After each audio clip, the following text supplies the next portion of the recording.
درد سہتے سہتے ایک وقت ایسا بھی آتا ہے کہ کوئی دھوکہ بھی دے تو پتہ ہی نہیں چلتا، کیونکہ اس وقت تک ہم درد سہتے سہتے پتھر کے ہو چکے ہوتے ہیں۔ ان باتوں پر بھی رونا نہیں آتا جن باتوں کو اگر پہلے کبھی سن لیا ہوتا تو شاید رو رو کے مر جاتے۔ لفظ تکلیف نہیں دیتے، تکلیف دیتی ہیں وہ امیدیں جو ہم دوسروں سے وابستہ کرتے ہیں، اور ہم لوگ اتنے پاگل ہوتے ہیں کہ ایک ہی شخص سے بار بار دھوکہ کھاتے ہیں، صرف اس لیے کہ وہ ہمارا پسندیدہ شخص ہوتا ہے۔ زندگی کی تلخ حقیقت یہ بھی ہے کہ ہم یہ تو چاہتے ہیں کہ ہر کوئی ہمیں سمجھے، ہماری مانے، ہم سے محبت کرے، ہمیشہ نرمی سے پیش آئے۔ خود ہم کچھ بھی کریں، کہہ دیں، کوئی کچھ نہ کہے، کیوں؟ سامنے والا انسان نہیں ہے، اس کے سینے میں دل نہیں ہے۔ ہم اتنے کمزور نہیں ہوتے جتنا زندگی ہمیں بنا دیتی ہے۔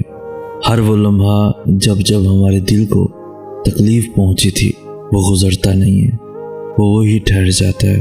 ہمارا دل بہت لمبی مسافت طے کر لیتا ہے، مگر اس عرصے میں وہ ایک تکلیف نہیں بھلا پاتا، ایسے جیسے درد دل کی دیواروں کے درمیان کہیں رہ جاتا ہے۔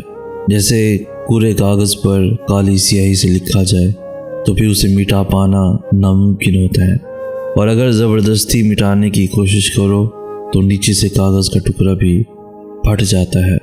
ویسے ہی دل بھی درد کو بھلا نہیں پاتا، زبردستی کرو تو دل اور بھی زخمی ہو جاتا ہے، کیونکہ دل پہ ہماری نہیں چلتی اور دل کا درد وقت مانگتا ہے۔ کوئی بات نہیں اگر آپ کو سب برا سمجھتے ہیں، کوئی بات نہیں اگر کوئی آپ کے دل کا حال نہیں سمجھ پا رہا، کوئی بات نہیں اگر آپ اپنی بات کسی کو سمجھا نہیں پا رہے، کوئی بات نہیں اگر آپ سے بیزار ہے کوئی، اگر آپ سے ناخوش ہے کوئی، ان باتوں میں واقعی کوئی بات نہیں، مگر یہی باتیں انسان کو اندر سے کھوکھلا، بے بس اور شاید ایک حد تک ختم کر دیتی ہیں۔ اس کوئی بات نہیں میں ہی ہر بات ہے، کہیں کوئی ٹوٹ جاتا ہے تو کہیں کسی کا سب کچھ چھوٹ جاتا ہے، کہیں کوئی اپنی ہی نظروں سے گر جاتا ہے تو کہیں کسی کو کوئی پہچان نہیں رہتی، اور کوئی کتنی آسانی سے کہہ دیتا ہے کوئی بات نہیں۔ میں اپنی زندگی میں اتنا مصروف ہونا چاہتا ہوں کہ مجھے کسی انسان یا اس کے رویے کی پرواہ نہ ہو۔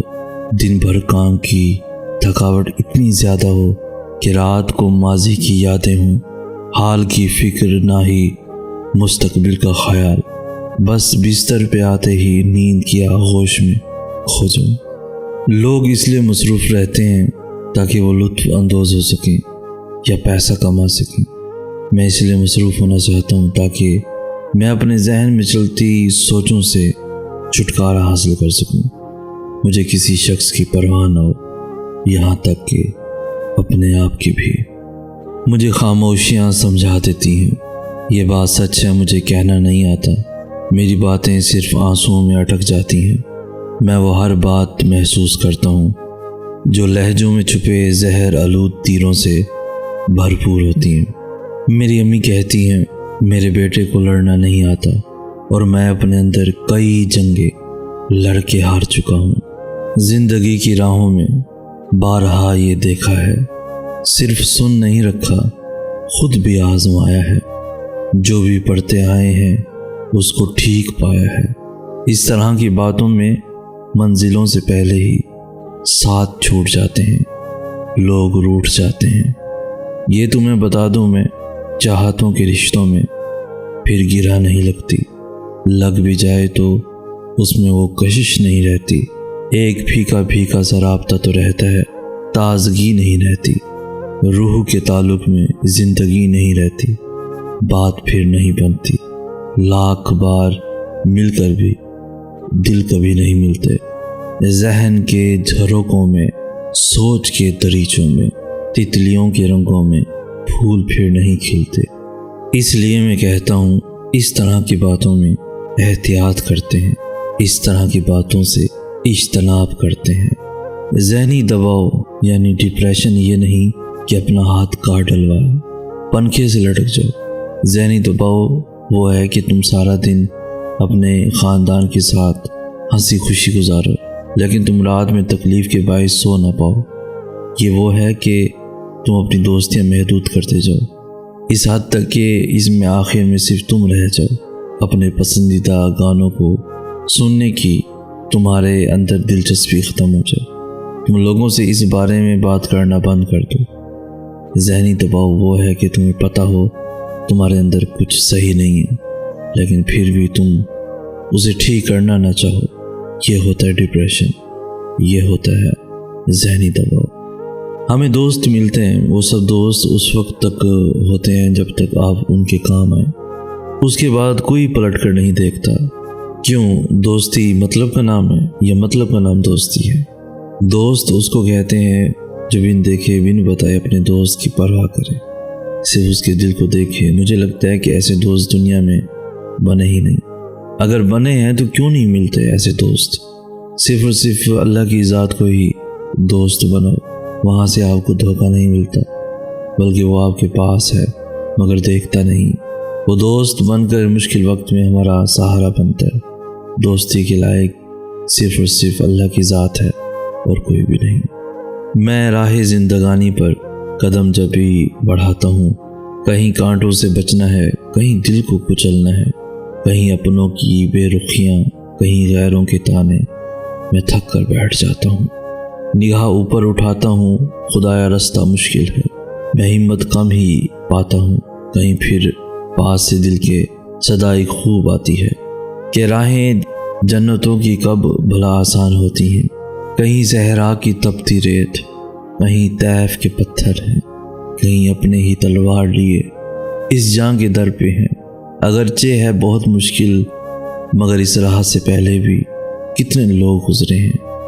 انہی قدموں پہ چلنا ہے کہ پھر ایک ہنسی منزل تمہاری منتظر ہوگی انشاءاللہ۔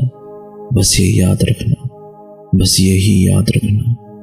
دور جدید میں ہر ایک شخص دوسرے کو اپنے حصار میں لینا چاہتا ہے کہ جیسے میں چاہوں ویسا ہی کرنے کا پابند رہے، اور اگر حصار میں نہ آئے یا حصار میں آ کر بھاگنے کی کوشش کرے تو اس کا جینا حرام کرنے کے در پہ ہو جاتا ہے۔ میں سمجھتا ہوں تعلق اب تعلق نہیں رہے، بلکہ تعلق قائم ہونے پر ہی جال بننا سٹارٹ ہو جاتے اور آپ کی آزادی قید میں بدلنا شروع ہو جاتی ہے۔ ایسے حالات سے تنہائی ایک ایسی آزادی ہے کہ انسان اپنے فیصلے خود آزادی سے کرتا ہے۔ انسان کو اپنی ذات میں سمندر سا ہونا چاہیے، اتنا وسیع و عریض کہ کوئی آپ کو عبور نہ کر سکے، اتنا گہرا کہ کوئی گہرائیاں نہ ماپ سکے، اتنا باظرف کہ ندی نالوں سے لے کر جھیلوں دریاؤں کو پناہ دینے والا، اور اپنی ذات میں یکتا گہرا سکوت رکھنے والا۔ جب ہم یہ عہد کر لیتے ہیں کہ آئے مالک و کریم، میں اپنی سابقہ غلطیوں سے توبہ کرتا ہوں، میں نے حماقتیں کی، اب مزید نہیں کروں گا، مجھ سے کوتاہیاں ہوئیں، اب میں سب سے بڑی کوتاہی نہیں کروں گا، اب تجھ سے بڑھ کر میری کوئی ترجیح نہیں ہوگی، تو اللہ ہی میری ترجیح اول ہے، اب مجھے توفیق عطا فرما کہ میں اس ترجیح کے ساتھ باقی زندگی گزار دوں۔ جب آپ نے یہ مینٹل ڈیسیژن لے لیا تو اللہ کی آپ سے ضد ختم ہو گئی، اللہ کا مقصد پورا ہو گیا۔